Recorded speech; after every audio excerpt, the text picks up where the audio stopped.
Hey everybody, before we get to the chapter review this week, I just wanted to mention something really quick, kind of like an addendum to the last Bleach chapter review I did, because I normally don't address comments, okay? I usually get comments that I forgot to mention something, you know, and I usually don't reference them because, okay, well, I'll just pay more close attention next time because, you know, sometimes I miss things. Basically, I just read the chapter and then I go about my day. I have school and work and stuff during the same day. I really don't have time to sit down and analyze the chapter, so I miss some things. Well, last time I got so many comments saying, you forgot to mention the Quincy's. You forgot to mention it could be the Quincy's. You forgot to mention it's the Quincy's. Okay, so I'll address this. I actually did mention the Quincy's, and then my review ended up being 30 minutes long, which I had to cut out a bunch of stuff, and I ended up getting a bunch of comments. Yeah, so if this experience has taught me anything, it's to not make videos that are very long. Yeah. So, whatever, let's get to the chapter. Nothing really happens. I was actually debating whether I should even review it today, just because, I mean, last chapter I complained that nothing happened. This chapter literally advanced the story by like a centimeter. Like, really. Go to the intro, let's get started.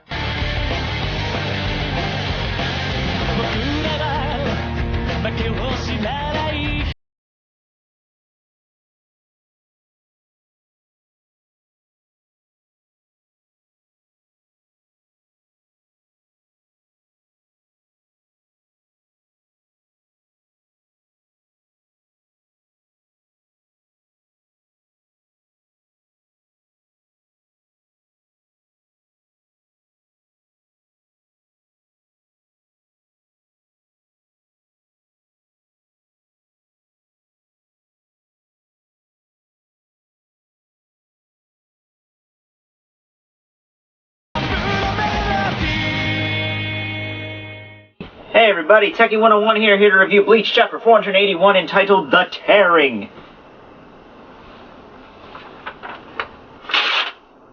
Woo! Be afraid. That was actually a page of the Death Notes, so maybe you should be afraid. Anyway, so it starts out with the other visors, believe it or not. It was kind of randomness out of place. This week in chapters has actually kind of been like that. With the we had Naruto that opened with Karin, who we haven't seen in like a year, so that was random. And this chapter opens with the visors, who we also haven't seen in almost a year. So yeah, it has Hiyori and Lisa walking down the street. I guess they just came from a bathhouse, I guess, because Japan has those for some reason. But anyway, so they're walking down the street and they exchange witty banter about where the other visors are. Love apparently went out to buy Jump and a coffee with milk, and well, hey, he has to find out what happens with the Straw Hats on Punk Hazard. I mean, really, right?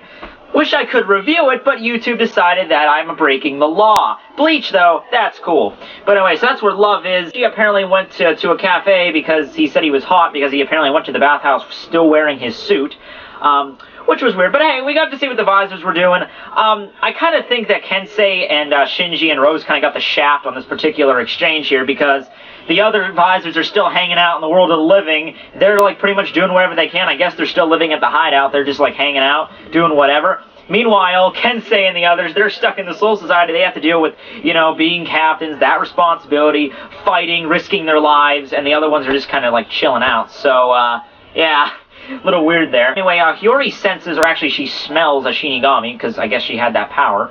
And so she turns and she sees a rift in the space-time continuum. I have no idea what that thing is. You know, I would say it actually kind of resembles a Garganta, like a little miniature Garganta kind of. But it's really tiny. It's on the side of a building. I can't even really tell. Like, at first I thought it was part of the building, but the way like the space is like shimmering around it, it's not of the building. Anyway, so we get the title page that, you know, a lot of people last chapter left me comments that these, that Yuki and Shino were just going to be one-off characters that just existed so Ichigo could show up, and I thought that too.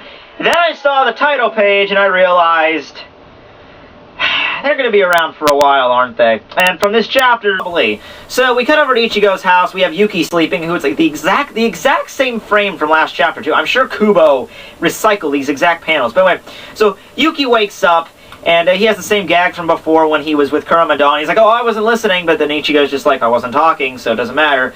So then Orihime, Chat, Uryu all show up. Orihime has bread. So they have a little casual conversation about why they showed up there, and then all of a sudden, out of nowhere, Yuki screams like, "Oh my god! You're the guy from yesterday that saved my life!" I'm gonna yell that for some reason. I don't know. He's sitting in bed all calm, like he has no idea where he is, which is weird because you think when you don't know where you are, you think that would be the point to be afraid. But then he does know where he is. He does realize who Ichigo is. He's the substitute that saved him. And he freaks out by that. He's like, "Ah! You saved my life!" But whatever. So, whatever. Just moving on to his confusing character. But Ichigo says that it wasn't just yesterday, it was 2 days ago, he's been out for a whole day. And then we finally get a flashback as to actually how that battle went. Ichigo slaughtered the majority of the hollows to begin with, and then a volley of arrows takes out another big hollow, and then Uryu shows up, and probably, I said that this chapter didn't continue the story very much, and it doesn't. But hey, I gotta admit, we at least got this pretty badass full-page spread of Ichigo and his friends. You gotta admit, the chapter's worth it just for that cool thing, because we don't really... I actually thought back, I'm like, wow, we've never really gotten, like, a full-page spread of Ichigo and his friends, like, other than, like, title pages, in a really long time, or maybe at all. So, yeah, that was pretty cool. But, anyway, so, Ichigo and his friends, they finished off the hollows, they took Shino and Yuki back to his house, and Orihime healed Yuki as well. But here's my question, and I'll get into this later on more, but, so... Orihime healed Yuki. At first I figured, Yuki was injured, that's why he's at Ichigo's house. But no, Orihime healed him, and we know Orihime's healing ability, it's like that, you're done. Tsukishima repaired an arm in under a few seconds, so any injury that he might have had from a hollow, that's no problem for Orihime. So, instead of bringing him back to the Soul Society, which would have been the smart move, or even bringing him back to, like, the Uehara shop, because the Uehara could at least bring him back, because apparently he's fixed up with the Soul Society now, so he's all, like, good to go. Instead of doing that, Ichigo brings back this fully healed Shinigami back to his house to sleep in his bed for 2 days, next to a Gigai, which is apparently naked.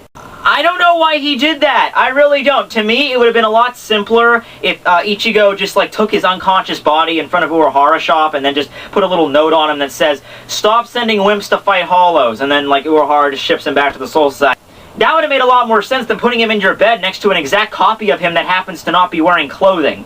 And where'd they get that thing anyway? I mean, when they arrived in Karakura Town, they weren't wearing Gigai, so where did they even get that Gigai from? But whatever, I don't know. But, so, anyway, Yuki starts remembering about all... Anyway, so then Shino walks in, she's okay, and we finally get, like, I expected this from her character, because last chapter, to be fair, she was kind of just a bitch, but in this chapter, she starts crying at him, and I know it's kind of like a tough love thing. The two might be brother and sister for all we know. We have no idea, because the way he scolds him is, like, similar to that, so they might be brother and sister, or they just, like, care for each other, so... Yeah, Shino cares for him, and then proceeds to do the typical, like, "I'm so sad, I'm so happy you're alive," and then, like, lariats him to the ground. So then Uryu and Ichigo have a little comments about the groceries. Yeah, remember, chapter not, extending much on the story? Yeah. It came down to Ichigo and Uryu talking about groceries. Freaking school bus. Okay, so then I would say we cut back to the Soul Society for like 4 panels, but I'm not really even sure what this is. It might be Living World, it might be Soul Society, Rukongai, I don't know. But we have Ikaku and Yumachika there, and Yumachika, we only see like partial of his face, so we really can't see that he changed much from the time skip. Even with the visors, we never really saw them that much. Lisa was kind of off in the distance, and he already had her hair all nice and like tied up in a towel, but she doesn't look that different anyway. But anyway, we have Yumachika asking Ikaku if he has any news, and apparently what's been going on is people in the Rukongai have just been vanishing. Huh. People in the Rukongai vanishing. Where have I heard that from before? Oh wait, Aizen! Yeah! I read that immediately like, oh, that's the same shit that went down in the Turn Back the Pendulum arc. You know, and I know we're going to get a lot of stuff on that too, probably like, you know, like fan speculation or whatever, but let's get to, that's not why we're here, we'll get to that at the end, but let's get to the big shocker of the chapter, which probably took about all of us by surprise, really, because if you were like me, you were just kind of like reading this chapter and being like, boring, not super boring, but just like nothing happened, and at the very end, you think it's going to end on some kind of wimpy note, and then Ichigo's just like, oh, by the way, you still didn't tell us your name. Still don't know why Shino just didn't say, oh, by the way, that guy's named Yuki, but whatever. So he asks him for his name, turns around, and a guy is standing on his bed now that says, I'll tell you. Yvonne. Yvonne Azagirio Azaga. Screw it, I have no freaking idea how to pronounce that. Do you have any other questions? I don't know who you are, but get off that bed. Exactly like, that scene was exactly like when Ginjo showed up at the Unagia shop, and Ginjo walked in, and he's just like, he wants some ramen, and she goes just like, this is an eel shop. Yeah, so, random dude. Actually, no, not a random dude, because, I would say it's the guy from the last chapter, but the hair doesn't seem right. But then again, the guy in the last chapter was just silhouette. Okay, that's the end of the chapter, first off. Couple of things to say here. Number one, I'm just going to jump to a conclusion here. That guy might be Yuki, because from what we've seen from the bed, Yuki just disappeared. Like, we don't really get to see the bed that well, but Yuki was sitting on the bed, and then Ichigo asks for his name, and you just turn around, and this random dude's just standing there. Like, what happened to Yuki? Is Yuki Yvonne? How did that work out? But, or maybe he just showed up and maybe, you know, he's just not drawn in, or maybe the angle was wrong. But I think that'd be cooler if Yvonne turned out to be, if Yuki all along, like the wimpy guy, turned out to be the main villain of the arc. That'd be awesome. Okay, other thing. A lot of people are going to say he's a Quincy.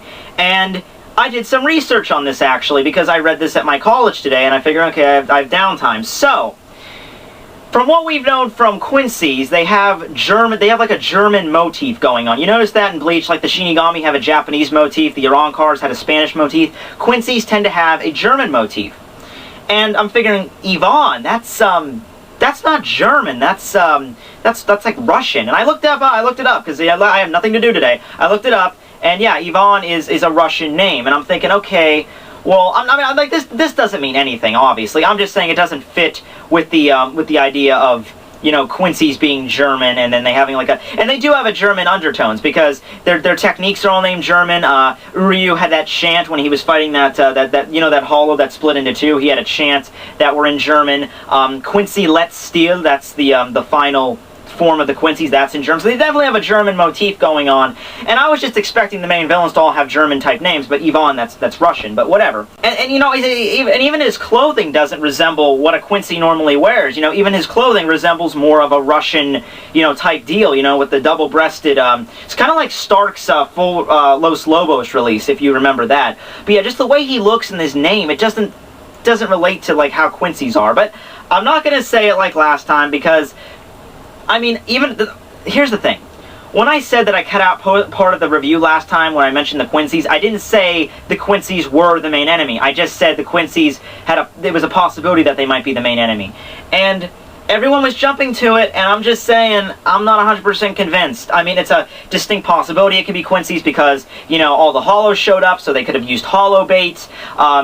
I remember there was an interview with Kubo that said, you know, each arc has a different person, like Soul Society was Rukia, Arankar was Orihime, Lost Shinigami was Chad's, even though he didn't end up doing anything. That would make sense that this arc would be Uryu. I'm just saying that this guy, Yvonne, doesn't really fit with the German ideal, but maybe I'm wrong, I don't know. But, you know, so that's the chapter. Next chapter, maybe they'll explain what's going on with that. Is Yuki Yvonne? Did Yvonne just show up? Because we see the window, and the window was shut, so it doesn't really make much sense just for him to, like, appear out of nowhere. I mean, even if he used Hirankaku, I mean, he would still have to open a window, but I'm thinking it's Yuki. I'm just thinking there's a crazy idea. If that's Yuki, like he's, like, transformed into, like, the main villain of the arc, then maybe that'd just be a pretty cool twist. I mean, it might not be, but still a pretty cool twist. The weak guy that cries when he's alone turns out to be the main villain. I think that'd be sweet. So, yeah, so Tekking101 signing out. This review was substantially shorter. Hopefully, I get everything in this time. So, alright, yeah, see ya, bye.